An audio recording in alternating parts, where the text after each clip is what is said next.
Kwa hivyo commissioner, ni hii yote, the whole of this place mpaka chini.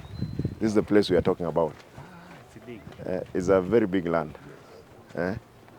Kama huku ni ng'ombe, we have no problem ng'ombe kuweka mahali tunatengeneza. Hata kama we can be able to get it out, we have many pieces of land. Huyu mheshimiwa atakwambia, all of this is a market. Mpaka chini, the whole of this. Huyu mtu amejenga permanent. Sasa ndio nashindwa, alipewa lease na amejenga permanent.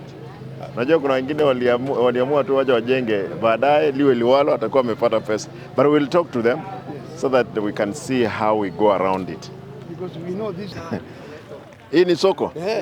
Paka kwa barabara. Hii wanauzia nini hapa? Serious. Hapa kuna new clothes.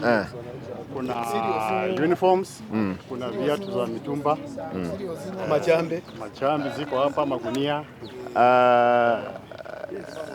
Consultant, see you are drawing even this place. Sasa nyamina.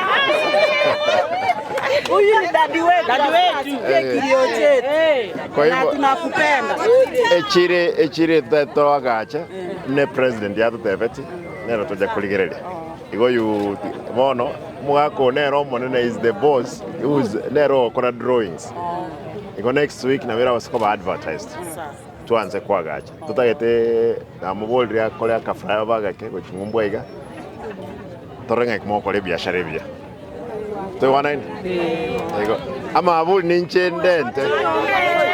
Na roll.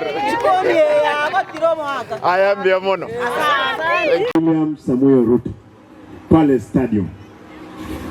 Na amesema soko ili litengenezwe liwe la kisasa.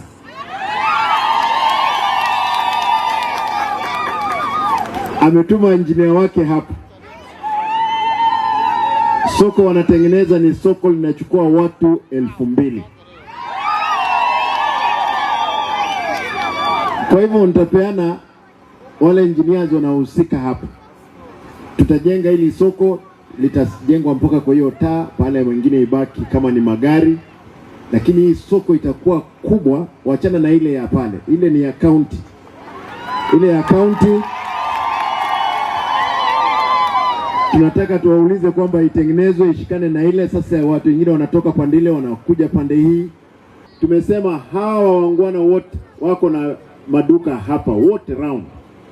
Nimewauliza kwamba zote zitaanguzwa ziende chini, watajenga kagorofa kamoja round.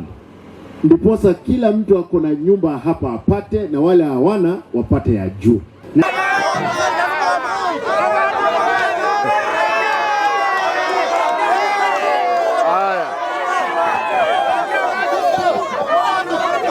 Vámonos.